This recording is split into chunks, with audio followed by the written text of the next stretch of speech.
Voilà, dag iedereen. Welkom op onze live Facebook van Jong CD&V en Jong CDH. Vooral van Jong CDH. Vandaag verwelkomen we Sami Madi, voorzitter van de Jong CD&V. Bedankt om hier met ons te zijn. Merci à toi. Donc voilà, bienvenue à tous sur le live Facebook désormais traditionnel tous les mercredis à midi. On se retrouve pour décoder l'actualité avec souvent moi, mais parfois d'autres membres, jeunes CDH. La semaine passée, j'étais en vacances, donc c'était d'autres de nos membres qui étaient là. Alors aujourd'hui, on trouvait intéressant d'inviter Sami pour avoir aussi un peu l'écho d'une autre opinion publique, puisqu'on remarque que les opinions publiques en Belgique sont quand même vachement divisées sur les questions d'actualité, puisque les médias sont différents en Flandre et dans le sud du pays, et puis les partis politiques ont été scindés, donc tout ça, ça crée quand même petit à petit des positionnements assez différents, et donc c'est important de garder du lien, et donc c'était le sens de la discussion d'aujourd'hui. Alors, je sais pas comment on va fonctionner. Sami, als je in het Nederlands wilt spreken, spreek je Nederlands. Als ik in het Frans wil spreken, dan kan ik spreken in English. On mélange tout, il n'y a pas de souci. Posez aussi vous vos questions en français, en Nederlands, dat is allemaal goed. L'important c'est qu'on communique et qu'on avance un peu sur le décodage de cette actualité. Alors je sais pas par où commencer, mais peut-être par ce qui fait l'actualité en Flandre. Alors je sais que chez vous en Flandre vous avez une grande journée aujourd'hui. Les grands titres, c'est principalement une grande grève de tous les instituteurs, tous les professeurs dans l'enseignement. Alors c'est assez amusant parce qu'en cherchant un peu dans l'actualité, on s'est rendu compte de cette grève dont on n'était pas du tout au courant, nous, moi comme citoyen francophone, et donc on remarque vraiment la différence entre les opinions publiques. Et donc explique-nous peut-être un peu, Sami, quel est c'est quoi cette grève, pourquoi est-ce que les gens partent en grève aujourd'hui chez vous? Ouais, donc déjà c'est pas une grève politique, c'est ce que les enseignants précisent, mais c'est une grève qui est organisée pas par hasard, juste avant les élections. Donc c'est pour bien préciser que les 5 ans à venir, il est important qu'on investit d'autant plus dans l'enseignement. Je ne le dis pas parce que c'est Hilde Krevits qui était ministre de l'enseignement, mais on a investi énormément dans l'enseignement ces dernières années. Elle est toujours ministre de l'enseignement. Elle est toujours ministre de l'enseignement en ce moment. Et pourtant, on remarque que, ou en tout cas, les enseignants disent qu'il faut investir d'autant plus dans l'enseignement. Surtout qu'en Flandre, on a quelque chose qu'on appelle le M-Decret. Et donc, c'est une loi au niveau flamand qui essaye de ramener les étudiants le plus possible vers l'enseignement général. Donc les élèves qui ont des difficultés à l'école, dans la place de les mettre dans des écoles, des troubles, exactement, on essaie de les ramener quand même dans l'enseignement général. Ce qui est compliqué pour beaucoup de profs, parce qu'ils ont besoin de quelqu'un d'autre dans la classe pour pouvoir aider. Il faut réadapter les structures dans les écoles aussi. Et donc c'est pas évident. Donc quand on a ce décret qui a déjà été un peu remodelé, ces dernières années, il faut quand même avoir un certain financement, et ça c'est pas évident, et donc c'est pas un cri au secours, mais c'est surtout un cri de regardez-nous, ne nous oubliez pas. C'est pas facile. Parce qu'il y a les élections qui vont venir, et on va parler de plein de choses, on va parler du climat, on va parler de la sécurité, on va parler de la santé, mais nous, l'enseignement, faut pas nous oublier non plus. C'est intéressant cet exemple, ce fait d'actualité, parce que je pense que ce qu'on remarque déjà, c'est que l'enseignement c'est l'essentiel. Quand on s'arrête un peu et qu'on sort du ramdam de la presse de tous les jours, dans notre rythme effréné, dès qu'on pose la question un peu aux gens, qu'est-ce qui est vraiment le plus important pour vous dans le modèle de société, c'est l'enseignement.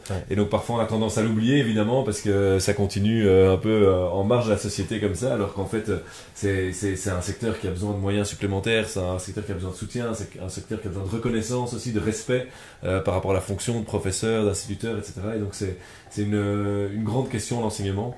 On l'a vu chez nous avec le pacte d'excellence qui est en train d'être implémenté, avec les différents décrets qui se sont succédés. On a aussi eu des grandes manifestations, en tout cas une grande contestation par rapport au décret inscription chez nous. C'était le fait que on peut plus choisir l'école dans laquelle on s'inscrit, mais il y a des règles très strictes pour... Comment ça se passe chez vous d'ailleurs? Il y a un décret inscription, il y a des règles sur les inscriptions dans les écoles secondaires et primaires? il y a un choix que les parents peuvent faire, mais donc ils doivent, avant, ce qu'on avait dans les écoles flamandes, mais je pense aussi dans les écoles francophones, c'est que des parents allaient camper devant des écoles pour pouvoir inscrire leur enfant dans l'école de leur choix. Donc pour essayer de changer ça, tout se passe de manière digitale maintenant en Flandre, où on peut essayer de préciser quel est le top 3 des écoles dans lesquelles on veut inscrire notre enfant. Et puis on essaye au plus possible de tenir compte des préférences des parents. Et à un moment donné, quand il y a trop d'élèves pour une et la même école, il y aura un système de loterie qui fera en sorte que tout le monde sera inscrit dans une école et de préférence dans l'école de choix.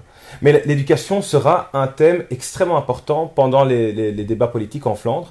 On ressent déjà, nous en tout cas du côté du CDNV, qu'il y a plusieurs partis qui voudront discuter de l'enseignement aussi pour les années à venir, et surtout la NVA, où Theo Franken par exemple a précisé à plusieurs reprises pendant les années précédentes qu'il aimerait bien se voir ministre de l'éducation et que selon lui, l'éducation en Flandre fait partie et c'est un terme flamand qui est le zesjescultuur.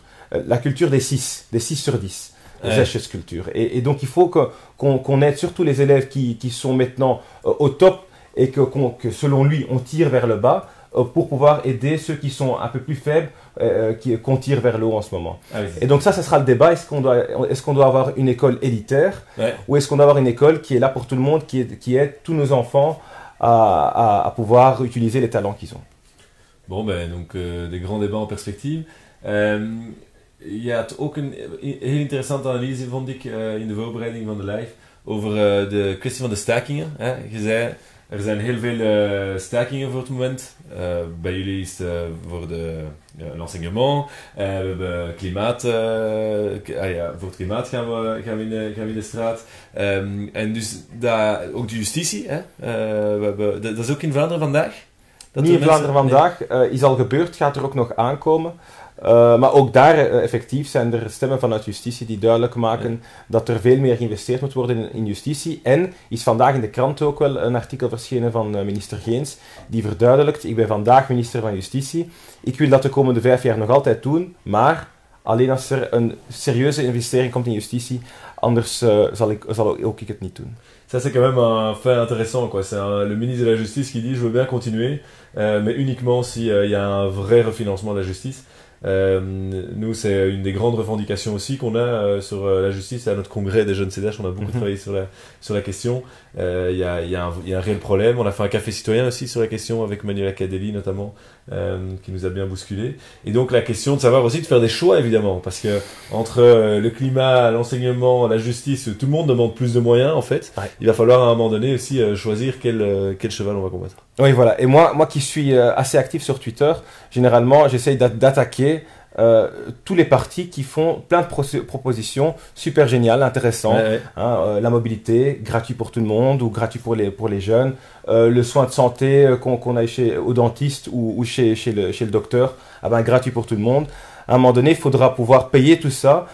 Et il n'est pas impossible de pouvoir payer tout ça, mais il sera impossible de faire ça et en même temps avoir au niveau climatique une grosse ambition, au niveau énergétique faire ce qu'on doit faire, au niveau de la justice, au niveau de l'éducation faire tout ce qu'on doit faire. Et donc ça ne sera pas évident et je pense que ça c'est ce qu'on appelle en anglais le USP, Unique Selling Proposition, qu'a le CDNV et qu'a normalement aussi le CDH, c'est d'être un parti qui est raisonnable et qui essaye d'aller de devant sans en flamand on dit blaasjeswijs maken, de dire aux gens des choses que au fond de soi-même on sait très bien que c'est impossible de faire tout ce qu'on propose.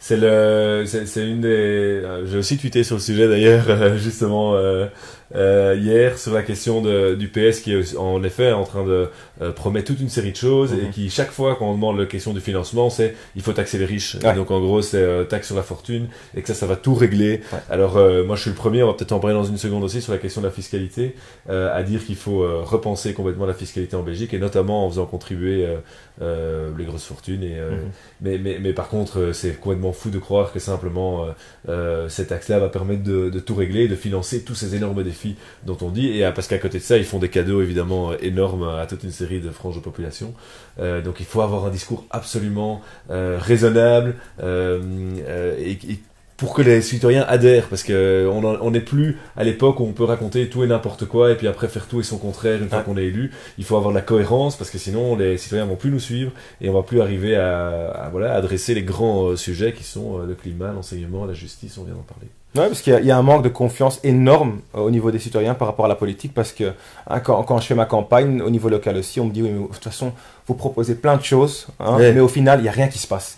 Et ça, je veux dire, justement, quand des partis politiques font plein de propositions, sachant très bien qu'il n'y a même pas la moitié qui pourra être réalisée, on perd la confiance de nos citoyens. Et donc ça, c'est un élément extrêmement important. Et là, nous, en tant que parti, du CDNV, du CDH, on doit essayer de ne pas jouer ce même jeu-là en flamand on dit op de vingers stikken, quand quelqu'un le fait ou quand d'autres partis le font, de bien préciser que c'est pas la manière de le faire. Gentiment, mais fermement. Voilà. À Woluwe-Saint-Pierre, moi je suis échevin à Woluwe-Saint-Pierre dans cette commune, et ce qu'on a décidé de faire et ce qu'on a fait les 6 années passées et on va refaire maintenant, c'est qu'en début de mandature, on est en train d'y travailler maintenant, on met dans toutes les boîtes aux lettres le programme qu'on va faire sur les 6 ans, donc l'accord de majorité, et puis tous les 2 ans, on fait un update de ce programme et où à côté de chaque mesure on dit où on en est pour que vraiment le citoyen puisse suivre et donc on fait ça 3 fois sur les 6 ans pour qu'il y ait chaque fois un update et que les gens puissent vraiment adhérer et se dire ok, ce qu'ils ont promis, voilà ce qui a été négocié, parce qu'évidemment entre les promesses électorales et puis le consensus qu'il y a entre tous les partis, il y a déjà une marge, mais après on peut vraiment suivre pas à pas comment ça avance et je pense que c'est une manière d'être de se présenter devant les lecteurs qui est cohérente. Oui, tout à fait. En Flandre, on a, au Brabant flamand, il y a une commune où le CDNV a la majorité absolue. Et le bourgmestre a dit qu'il ne veut pas être bourgmestre pendant 6 ans, il veut l'être pendant 2 ans ou 3 ans, et après redemander aux électeurs s'ils ont toujours confiance en lui. Et donc il a voulu signer donc son mandat pour 3 ans. La ministre au niveau flamand, Liesbeth Homans, qui est responsable, a refusé. Mais donc lui, il a dit, je le ferai même si c'est de manière symbolique. Pour moi, je le fais. On a une majorité absolue, et il serait trop simple de se dire maintenant, on s'en fout de ce que pense tout le monde. Chacun fait ce qu'il veut. Je vais demander à mes citoyens s'ils veulent bien me redonner la confiance dans 1 an, 2 ans ou 3 ans. Dernière chose peut-être là-dessus, c'est quand même à noter que c'est la toute première fois que le bureau du plan ou est en train, honnêtement je sais pas exactement où ça en est je dois dire, mais est en train tous les partis en fait ont dû rendre au bureau du plan, qui est une institution fédérale, leurs principales mesures, et le bureau du plan est en train de chiffrer toutes ces mesures pour que les lecteurs puissent un peu y voir clair sur qu'est-ce que va coûter le programme de chaque parti. Tout à fait. Et je sais pas si, je pense que les chiffres doivent sortir j'imagine dans pas trop longtemps, puisque les élections c'est déjà dans 2 mois. Donc... Même si ça sera pas au niveau des Pays-Bas. Aux Pays-Bas, par exemple, il y a un grand bureau de plan où il y a, je pense, 30 ou 40 personnes qui travaillent, ou vous êtes beaucoup plus, et qui font vraiment une évaluation de tout le programme. Pendant que chez nous, en Belgique, on n'a pas les moyens. C'est ça. Et donc, on sera focalisé sur 3 thématiques. Donc, chaque parti politique a dû donner 3 thèmes qui seront chiffrés. Et donc, pas tous, les priorités de chaque parti seront chiffrées, et pas tout le programme. Ça, c'est l'avantage qu'aux Pays-Bas, on le fait complètement. Mais c'est une question de moyens. Et je pense que les années à venir, on doit essayer d'investir là-dedans, dans le bureau de plan aussi, pour faire en sorte de réellement chiffrer le plan ou la proposition complètement. Parce que ça sera le seul moyen, à mon avis, de faire en sorte que les partis politiques ne feront plus de propositions sympas qui ne servent à rien. Bon, excellent. Alors, je pense qu'il y a évidemment d'autres choses. Il y a eu une question avant le début du live d'un internaute qui posait la question de la réforme de l'État. Parce que bon, on sait que le CDH et le CDNV sont des partis frères et sœurs, pour pas être discriminant. Mais là, vous êtes venu avec une proposition en disant il faut une réforme de l'État pendant la prochaine législature, alors que du côté francophone, dès qu'on entend le mot réforme de l'État, évidemment, on a très peur. Alors peut-être que la première chose, c'est peut-être te demander d'expliquer c'est quoi votre proposition de réforme de l'État en fait. Qu'est-ce que vous voulez aboutir, où vous voulez aboutir avec ça, et comment est-ce que vous voulez l'organiser? Donc ce qui est important dans la réforme d'État qu'on propose, c'est surtout la méthode. Donc la méthode qu'on propose, c'est de ne pas avoir les élections et après les élections, avoir en sorte que tous les partis politiques puissent en discuter pendant des mois et des mois, et de ne pas avoir de gouvernement pendant 541 jours. C'est ça. On propose d'avoir une discussion au Parlement, que ce soit au Parlement flamand, wallon, Mais moi, personnellement, je préfère qu'on l'ait au niveau fédéral et qu'on en discute pendant 5 ans avec tous les partis politiques pour après avoir des élections en 2024 et d'avoir une nouvelle réforme d'État qui devrait nous aider à avoir un gouvernement beaucoup plus efficace. Comment il sera, où est-ce qu'on peut faire plus d'efficacité qu'auparavant.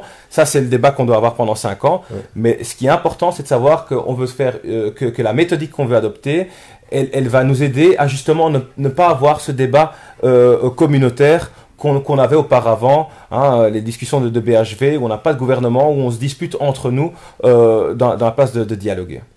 Et c'est partagé ça dans l'opinion publique flamande, enfin, ou peut-être l'opinion publique, on ne sait pas, on verra aux élections, mais par exemple, entre les partis flamands, tout le monde est d'accord avec ça. J'imagine que la NVA va aller beaucoup plus loin, ou bien même pas. Oui, donc NVA veut aller plus loin. NVA veut aller plus loin, mais au final ils font rien du tout. Ouais. Hein, donc, mais la NVA dit on veut une réforme d'État maintenant, en 2019, on veut complètement rechanger la Constitution, on veut avoir une Belgique complètement confédérale, mais leur définition du confédéralisme, c'est le séparatisme. Ouais. Et donc, mais bon, ils en font ce qu'ils font, et ils savent très bien qu'au final, il n'y a aucun parti, ni en Flandre, ni en Wallonie, qui est prêt à faire ce que propose la NVA. Donc ça, c'est pour la NVA. Après, il y a le OpenVLD, qui aussi dit on veut une réforme d'État aujourd'hui, on veut refédéraliser certaines compétences, et on veut aussi rechanger la Constitution, on veut avoir un sort d'introduction, ouais. Plein de belles phrases qui ont aucun impact concret, mais c'est beau à dire, et donc on veut le noter. Donc ça c'est OpenVLD. Les autres partis, les partis de gauche ne se sont pas vraiment exprimés là-dessus et précisent quand même qu'il faut, et ça c'est ce que je dis aussi et ce que dit notre parti aussi, qu'on a d'autres priorités le jour d'aujourd'hui, et donc si on veut une réforme d'État en 2024 et pas en 2019, c'est parce qu'en 2019 on veut une réforme de la fiscalité, et ça c'est vraiment l'enjeu d'aujourd'hui. Ouais. Peut-être juste encore sur la réforme de l'État, c'est vrai que dès qu'on dit ce mot réforme de l'État, ça devient très émotionnel en fait, ouais. en Wallonie, donc, enfin en Wallonie chez les francophones. Et alors que moi je suis assez d'accord que en fait un État c'est fait pour évoluer de manière permanente. Tout à fait. Nos structures, toutes nos structures d'ailleurs. Moi je viens du monde de l'entreprise. Une entreprise, les processus, la manière de s'organiser, ça reste jamais les mêmes. On s'adapte continuellement aux nouvelles donnes du marché. Et je pense que au niveau d'un pays, ça doit être pareil. En fait, c'est normal que tout ça évolue en permanence. Par ailleurs, on a toute la question aussi de maintenant la nouvelle démocratie, la nouvelle manière de prendre des décisions, ouais. Avec notamment une beaucoup plus grande participation citoyenne qu'on doit arriver à intégrer, avec une informatisation beaucoup plus grande, ouais. Qui doit, tout ça à un moment donné, c'est logique aussi que ça se retrouve dans les structures de l'État, et donc ça s'appelle à un moment donné réforme de l'État. On a maintenant par exemple une grande revendication sur les ministres du climat en disant est-ce qu'on ne doit pas les réunir sous un seul ministre. Tout ça c'est des questions intéressantes qu'on doit, ouais. Se poser. Je suis le premier aussi au niveau bruxellois à me rendre compte que les institutions fonctionnent pas de manière optimale, et donc je pense que ouais, il faut pas être de facto contre la réforme de l'État. Du coup, je trouve que votre proposition de dire on fait pas une réforme de l'État le lendemain d'élection et on se met tous d'accord et on négocie, parce que là, c'est vrai que je trouve que sur un temps court comme ça, on crée souvent des décisions qui sont pas les bonnes, quoi. Exact. Alors que sur un temps long, je pense que c'est intéressant de pouvoir en discuter. Il faut juste que nos députés, quelque part, aient la maturité d'avoir cette discussion de manière nourrie, mais pas sans que ça bloque non plus toutes les autres réformes qu'on puisse, ouais. Avoir pendant toute une législature. Voilà, donc pas demandeur de base d'une réforme de l'État demain. Par contre, qu'on ait une réflexion continue sur comment s'organiser dans l'État, je trouve ça assez intéressant. Et qu'on ait ce débat aussi entre nous, parce que ouais. Nous on le fait maintenant, et je suis, ouais. Content que tu m'aies invité, mais on se parle jamais, entre partis politiques. Moi je me, ouais. Souviens quand on est parti au IPP, ouais. Au niveau européen, et c'était au Finlande. Et j'étais là aussi pour CDNV, on avait notre petite délégation, yeah. Et le CDH avait sa délégation aussi. Et j'étais fasciné, mais vraiment fasciné de la manière comment on s'est vu et qu'on s'est croisés. Donc on s'est vu à l'aéroport, on s'est dit bonjour, chacun est parti s'installer dans l'avion. Au final, on s'est retrouvés au même congrès, mais on est sorti de l'avion et chacun est parti de son côté. Et donc il y a même à ce niveau-là, on a même pas eu un débat, ouais. Entre nous ou un dialogue entre nous. Et ça, on devrait le faire beaucoup plus. On a créé plus cette habitude. Nous, en tant que CDNV, CDH, mais aussi au niveau politique plus grand, faut qu'on ait ce débat beaucoup plus souvent. Moi, je suis content que de temps en temps, les médias francophones m'invitent pour être le flamand de service qui vient un peu discuter de ce qui se passe en Flandre. Et je pense qu'en Flandre, on devrait faire beaucoup plus aussi, essayer d'inviter la Wallonie ou les francophones, d'intégrer le débat qui existe en Wallonie et à Bruxelles, de l'intégrer en Flandre aussi. Ah wel, ik wil de Franstalige van service ah, zijn. Ik weet niet hoe je dat zegt in Nederlands. Bon, et alors, je te rejoins. Donc, peut-être là-dessus, par contre, on peut le dire que nos partis ont fait des efforts quand même cette dernière semaine. Hein. Je pense que ça, il y a une vraie volonté de Maxime Prévost et de Waterbeek d'essayer de rapprocher les partis, de se parler, de se rencontrer régulièrement. Je sais que Maxime Prévost avait été invité à votre congrès il y a un an, quelque chose comme ça, qu'il avait pu prendre la parole là-bas. Je pense que on doit absolument recréer ces liens et c'est vraiment une bonne chose. Réforme de l'État, donc on vient d'en parler, et tu l'as dit, l'important d'avoir une réforme de la fiscalité. Nous, au Jeunes CDH, on a beaucoup tapé là-dessus. Je pense qu'aujourd'hui, la fiscalité, elle est organisée d'une manière un peu archaïque sur base d'un siècle qui est terminé. Tout à fait. Et donc, il est urgent de revoir ça. Je vois plusieurs grands axes. Pour moi, c'est la contribution, évidemment, aujourd'hui des revenus qui sont pas contributifs, c'est-à-dire les revenus locatifs, notamment, les revenus de certains revenus immobiliers. Et donc, mon idée, notre idée, c'est de parler de globalisation de revenus, de tout mettre dans un pot pour que tous les revenus contribuent de manière égale et qu'on puisse finalement selon moi, principalement, c'est diminuer évidemment les taxes sur le travail. Aujourd'hui, le travail est beaucoup trop imposé. Avec en corollaire de ça la question environnementale, puisqu'on va pas faire une transition environnementale sans qu'il y ait évidemment un minimum d'incitation à faire une vraie transition écologique, et donc il faut aussi que y ait un certain nombre de taxes environnementales qui soient instaurées. Ça c'est un peu les grands. Et alors enlever quelques niches, hein, moi je pense principalement aux voitures de société. Je suis un grand défenseur de la fin des voitures de société pure et simple. Il faut que ce soit terminé et que ce soit par contre compensé intégralement par une diminution du taxe au travail pour que les employeurs ni les employés y perdent. Est-ce que on a un peu aligné là-dessus sur ou est-ce que quels sont tes Oui, on a aligné, je pense, à 90%. 99%. Mais donc nous, ce qu'on propose au CDNV, c'est d'avoir un dual income tax. C'est le système qui existe aux Pays-Bas, et donc où tu as une équité entre les taxes sur le salaire, sur l'emploi, et les taxes sur le revenu. Et donc là, il faut essayer que les revenus qui sont pas assez taxés le jour d'aujourd'hui, qu'on les met dans un pot et qu'on les taxe d'une manière beaucoup plus simple aussi. Parce que un des grands problèmes qu'on a aujourd'hui, c'est qu'on a beaucoup de ce qu'on appelle en flamand le fiscal koterijn. Hein, c'est que toutes ces petites exceptions qu'on fait de gauche à droite, qui compliquent la vie et qui facilitent ceux qui veulent essayer de trouver les petites arrière-portes à ne pas payer ce qu'ils doivent contribuer à la société. Et donc là, c'est ça le débat qu'on doit avoir, et c'est ce que tu as dit. Ça fait plus d'un siècle qu'on n'a pas eu vraiment de réforme majeure sur la fiscalité. On devrait essayer de le faire et d'avoir une partie le tax shift qu'on a eu doit être un éco-shift davantage. La Belgique est un des pays qui taxe le moins sur la partie de l'écologie. Et donc là, il y a certainement de choses à faire. Sur les voitures de société, c'est complexe parce que en Flandre, on a chiffré que ça revient à 500 € net en plus par mois. Et donc, on enlèverait 500 € net à des personnes qui ont une voiture de société. Et ces voitures de société, on les a introduites un jour à un moment donné parce qu'on s'est dit, oui, les taxes sur le salaire est beaucoup trop élevée. Donc, on va essayer de trouver un moyen de quand même garder tout le monde content. Donc, on fait ça. Et donc, pour changer ça, il faudra une réforme énorme. Parce que ça ne sera pas évident. Groen, par exemple, a fait une proposition complète. Et dans leur proposition à eux, les personnes qui perdent leur voiture de société donc perdent 500 € par mois et reçoivent 100 € par an en retour.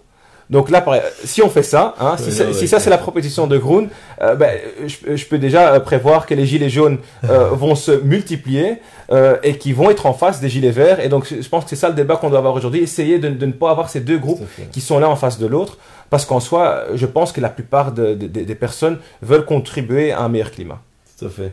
Oui, et bon, on va pas peut-être détailler notre proposition ici, mais on avait fait une proposition assez détaillée sur les voies de société qui ne faisait que personne ne perdait, évidemment, c'est ça qui est important, voilà. Mais que ce soit pas un incitant à prendre la voiture, c'est vraiment très important. Mais donc, grande réforme de l'État, grande réforme fiscale, avec quand même, j'entends, et je partage quand même assez bien ça aussi, on a beaucoup entendu parler du tax shift du gouvernement fédéral, et c'est vrai que ça fait certaines bonnes choses, notamment, moi je viens du monde de l'entrepreneuriat, je vois quand même sur le premier emploi, etc., il y a quand même des chouettes choses qui ont été faites, mais quand même avec une ampleur trop petite et il faut aller plus loin, quoi. Il faut vraiment que ce soit un sujet majeur. Alors, peut-être un petit mot sur quelque chose dont on a entendu parler ces derniers temps. Enfin, moi j'ai vu quelques titres passer sur les problèmes qu'il y a à Anvers pour le moment. Il paraît qu'il y a pas mal de grabuge là-bas. Qu'est-ce qui se passe en fait concrètement, parce qu'on n'a pas beaucoup l'occasion de l'entendre ici. Bah, on est en train de lancer des grenades, ou en tout cas c'est ce que pourraient titrer certains journaux flamands si on parlerait de Bruxelles ou de Molenbeek. Et donc, en tout cas, ce qu'il y a, c'est que Bart de Wever à Anvers essaye d'avoir un war on drugs. Donc, il fait la guerre contre la drogue. Et il y a des gros joueurs là-dedans, et surtout avec le port d'Anvers, c'est pas évident parce que c'est un peu le métropole de la cocaïne. Mais on voit que la façon comment il essaie de s'y prendre le jour d'aujourd'hui n'est pas la bonne, parce qu'il y a des personnes qui jettent des grenades, il y a des guerres qui sont vraiment qui sont là dans la rue, il y a des voitures qui brûlent, il y a des maisons qui brûlent. Et donc, ce qu'il a essayé de faire ne fonctionne pas très bien, et c'est ce qu'on voit dans son discours aussi qu'il a utilisé hier, pendant qu'il n'arrive pas à avoir son war on drugs et de vraiment nettoyer les quartiers de drogue. Il a utilisé un terme qui est de yoga snuffers, donc les yogis qui sniffent la cocaïne, et ce sont des personnes qui viennent manifester pour un meilleur climat. Donc ils sont là pour le climat, ils font leur yoga, et en même temps ils utilisent la cocaïne. Donc on met tout le monde dans un sac et on essaye de tirer un peu le débat, pas sur la drogue et pas sur la cocaïne et pas sur ce qu'il lui a essayé de faire avec son war on drugs qui n'a pas fonctionné, et on le retire et on essaie d'avoir un débat sur le climat et sur tous ces petits bobos qui rouspètent pour le climat, et qui sont d'ailleurs aussi les grands méchants loups quand on parle de la cocaïne. Ouais, c'est marrant, mais donc là il y a deux choses, enfin ça m'inspire deux choses. D'une part, c'est la communication politique, il est quand même très bon le De Wever pour arriver à vraiment faire de la politique, mais de manière purement sur le plan de la communication en fait.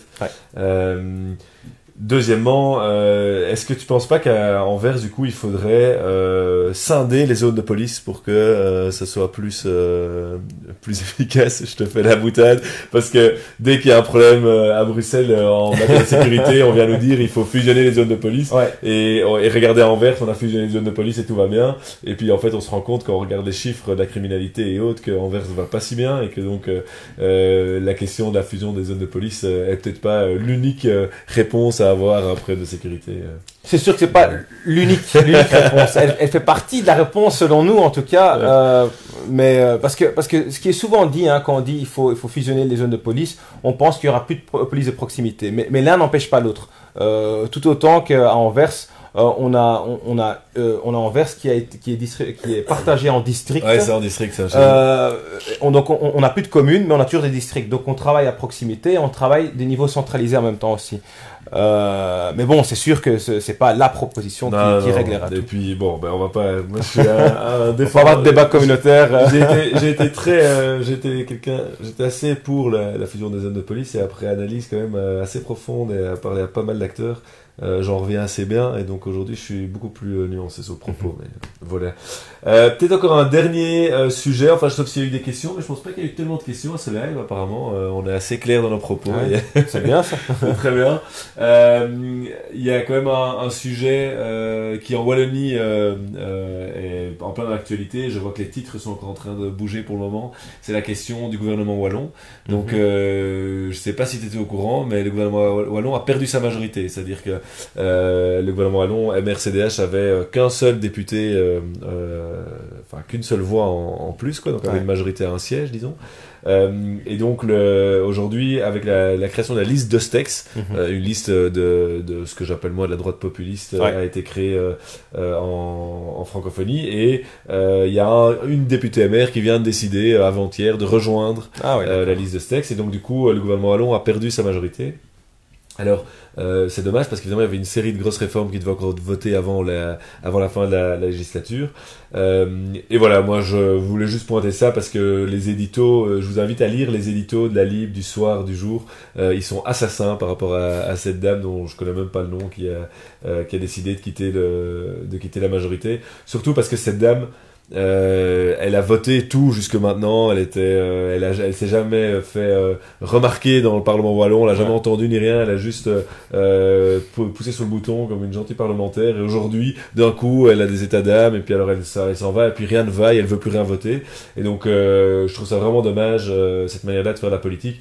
À la limite que tu changes de parti à un moment donné parce que tu as vraiment des convictions derrière. Mais alors tu continues quand même à soutenir l'intérêt général et toutes les réformes auxquelles tu as participé à la négociation jusqu'à ce que ça arrive au jour du vote. Je trouve quand même hallucinant qu'à ce moment-là, d'un coup, tu décides de plus rien voter. C'est vraiment bloquer les institutions pour rien. Et donc voilà, c'était mon petit coup de gueule du jour. Et pour moi, c'est fascinant à entendre parce que j'ai lu les journaux aujourd'hui en Flandre et je viens de l'apprendre. Donc c'est vraiment c'est remarquable à voir que c'est un élément quand même extrêmement important. Hein, le gouvernement wallon qui perd sa majorité, et en Flandre, on n'est pas au courant. Ça. Bon, excellent. On peut peut-être terminer par un truc qui est quand même un événement qui nous a tous beaucoup marqué, Christchurch. Et peut-être la différence dans la préparation, on avait un peu parlé, qu'il y avait une assez grande différence dans la manière dont c'était vécu en Flandre et à Bruxelles, en Wallonie.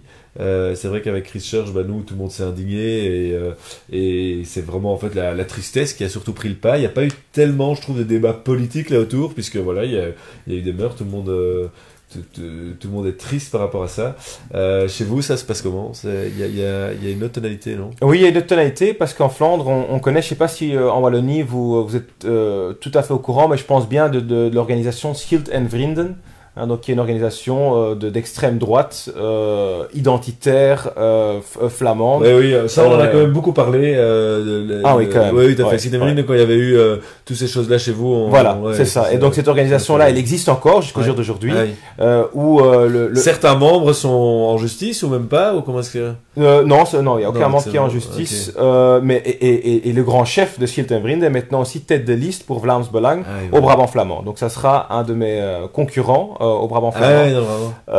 Et donc ça sera intéressant de voir ce que ça donne. Mais donc ce débat-là en Flandre a eu beaucoup plus d'impact parce qu'on a remarqué que certains des propos qu'a tenu le monsieur qui a eu les actes à Christchurch, ils font penser à certains des textes qu'on a retrouvés aussi chez une organisation comme Schild en Vrienden. Et donc ce qui fait que le parti Vlaams Belang et même une petite partie aussi de la NVA font ce que j'appelle du méisme. Je suis pas racisme, mais et c'est vrai que c'est pas bien ce qui s'est passé en Nouvelle-Zélande, mais et se met pour essayer d'expliquer que il y a peut-être une raison pour laquelle quelqu'un à un moment donné peut perdre la tête et aller tuer et assassiner 50 personnes. Mais c'est dégoûtant. Et j'ai eu un débat de Zevende Dag, donc c'est pas tous les jours dimanche du côté flamand. Je vous invite d'ailleurs à aller voir l'extrait sur le Facebook de Samy qui est assez intéressant, où il s'adresse à Philippe de Winter. Oui, parce que Philippe de Winter me dit d'ailleurs, donc d'abord il essaye de s'expliquer avec du méisme en disant mais ceci, mais cela, et après il dit et d'ailleurs tu devrais me remercier de pouvoir être ici en Belgique. C'est nous les Flamands qui t'ont accueilli. Où là, je lui ai répondu, je lui ai dit, écoute, je suis né ici, j'ai pas besoin de tes remerciements. J'ai vu ça. Mais c'est intéressant ce débat-là qui est beaucoup plus cristallisé pour l'instant en Flandre que chez nous. Et que on parlait de Christchurch, on parle aussi d'Utrecht évidemment. Je sais pas exactement encore parce que l'enquête est évidemment encore en cours, donc on sait pas encore pourquoi ces attaques ont été commises, mais ça a l'air d'être quand même un peu dans la même veine, et donc évidemment on pense à toutes ces victimes ces victimes et surtout leurs proches aussi qui sont en deuil aujourd'hui. Voilà, je sais pas s'il y a encore d'autres sujets que toi tu voyais intéressant d'aborder, ou est-ce qu'on a un peu fait le tour? Non, le seul point qui me reste à dire, je pense, c'est pour le prochain gouvernement. Où j'espère qu'on ne sera plus de côté opposé et on ne sera plus en opposition par rapport à la majorité. Ça a été quand même extrêmement compliqué les 5 dernières années pour nous, en tant que seul parti chrétien-démocrate et seul parti du centre dans un gouvernement de centre-droite. Ça a été vachement compliqué pendant 5 ans où à chaque fois dans n'importe quel dossier, on a dû retirer un peu ces autres partis qui sont de droite et qui veulent pousser de plus vers la droite, les retirer vers le centre, et on était les seuls à le faire.